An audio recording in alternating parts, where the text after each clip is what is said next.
Most people learning English already know far more English than they think they do. Usually, the problem is not vocabulary or grammar, and most of the time, it is not even pronunciation. The real problem is that people spend years learning English without ever allowing themselves to actually use it. And how do I know this? I know this because I spent most of my life doing exactly that. My first contact with English was when I was 11 years old. I was just a kid, but I remember getting a 9.8 out of 10 on my first English test at school. And from that moment on, I always felt that learning the language came naturally to me. I took English courses, did well in classes, and became the kind of student who was usually ahead of everyone else when it came to grammar and reading comprehension. And as I got older, English slowly became part of my life. I read books, magazines, websites, manuals, and documentations for software development. I watched movies, TV shows, YouTube videos, and whenever possible, I switched subtitles from Portuguese to English. So consuming content in English never felt like a barrier to me. Yet, there was one problem, a big problem, a huge problem. I could understand English and I could read in English, but I couldn't really speak in English. Not the way I felt fluency should be. That became obvious to me years ago when I traveled to the United States and later to England. Suddenly, all the grammar, all the courses, all the years of study collided with a simple reality. I could understand people, but when it was my turn to speak, my brain just froze. Looking back, I don't think the problem was my English. The problem was my definition of fluency. For years, I treated fluency as it means perfection, speaking without mistakes, and having the right accent, knowing every word, sounding like a native speaker. But native speakers themselves don't even speak their own language perfectly all the time, no matter the language. People make mistakes, people have accents, people search for words. Communication is messy by nature.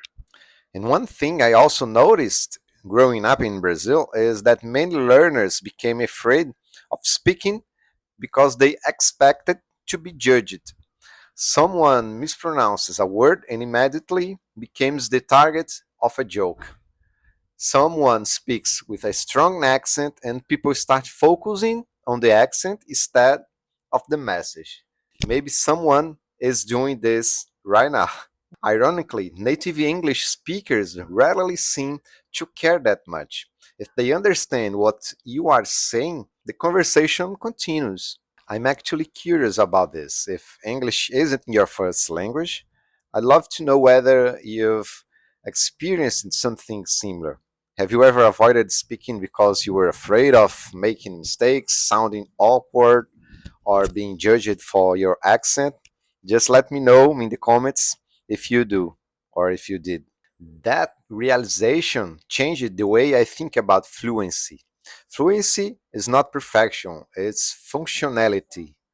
If you can understand people, express your ideas, ask questions, solve problems, and keep your conversation moving, you are already much closer to fluency than you probably realize.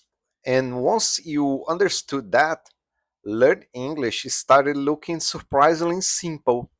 Not easy. I'm not saying that it's easy, but simple. Think about how we learn our native language. Nobody teaches grammar to a babe before they start speaking. We learn by listening, imitating, making mistakes, sounding ridiculous, getting corrected. Language comes from exposure and usage long before it comes from rules. So, if you want to improve, surround yourself with the language. change your phone to English, watch videos in English, use English subtitles, read about subjects you genuinely care about, read it in English. And if you are a programmer, for example, read documentation in English. And if you love music, consume interviews of your favorite artists in English. Stop treating English like a school subject and start treating it like a useful tool. And most importantly, speak before you feel ready. This is probably the lesson I learned much later than I should have. That's what I've been doing now. Today, I practice English in simple ways. Sometimes I talk to myself while I'm driving or taking a shower. Sometimes I think through problems in English, at least I try to. And recently, I decided to start this channel as a public experiment, a place where I can share ideas while forcing myself to speak in English. After all those years, I don't think people became fluent when they finally know enough English. I think people became fluent when they stopped waiting for permission and start using the English they already know. And if that is where you are right now, I'd like to hear your story. How long have you been learning English? And what do you think is the biggest thing that are holding you back? So that's pretty much what I think. And please subscribe and join me on this journey. I'm not here as a teacher or an expert, but I'm just a regular guy sharing ideas, experiences while trying to grow as I go. Let's see where that will take me.